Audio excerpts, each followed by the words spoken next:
Good morning and welcome to Project 5P. Woo, I am in the middle of Nowheresville, New Mexico, taking a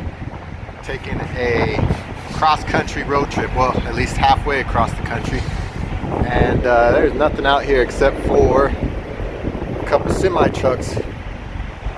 Drove as far as I could last night and just needed to pull over and rest, so we're in the middle of nowhere. But in this process, in this trip, we have encountered a lot of inclement weather, and it just made me remember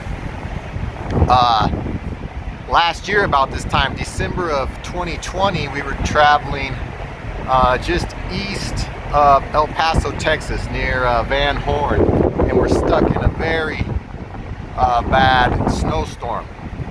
I mean, dead stop on the freeway, dead stop, completely frozen. Not just, you know, sitting there with your engine running like, come on, wish this would pass. I mean, engines off, completely stopped for 9 hours. And this trip reminded me of that because of some of the weather that we've driven through. Nothing quite that bad, nothing near that bad, but reminded me of the importance of preparedness. Excuse the wind, I don't have control over that. But it reminded me of the importance of preparedness, because during that trip, while we were stuck on the freeway in the snow for 9+ hours, we were completely comfortable. We didn't, other than being a little physically uncomfortable just from sitting so long, and we were able to alleviate that from getting out and having some snowball fights, but we really weren't that inconvenienced at all, really, other than time-wise. And that brought to mind a remembrance of how, one of my P's in Project 5P is prepared. And that means, well, number one, it means to prepare those under my influence, my wife, my children, prepare them for this life, give them the tools, the opportunity, the knowledge, the wisdom to equip them. I'll wait for that truck.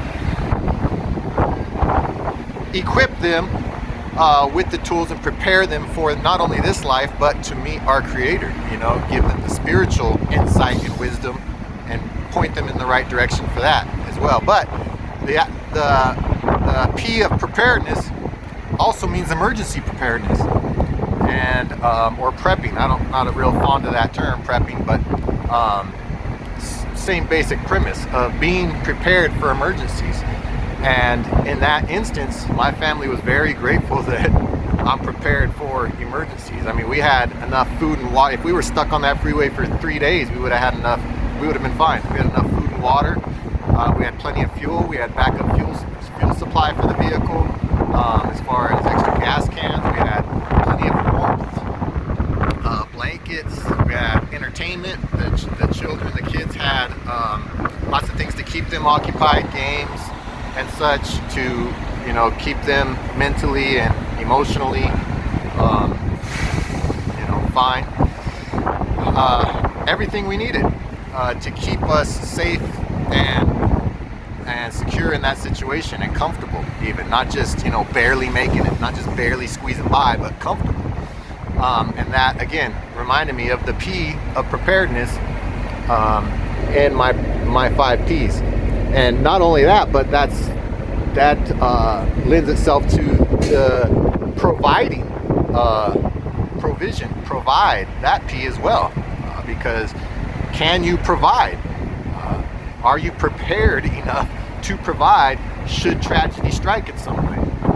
Preparedness is not always about, you hear some people that call preppers or whatever conspiracy theorists or nut jobs in some way. Preparedness is not just dealing with Armageddon, meteors raining down from space and zombies coming up out of the ground to eat your family.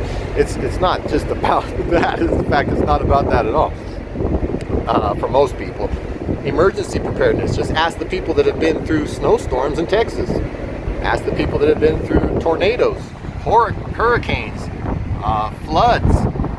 If they wish that they had extra supplies available during those situations. I guarantee you that they wish they did if they didn't.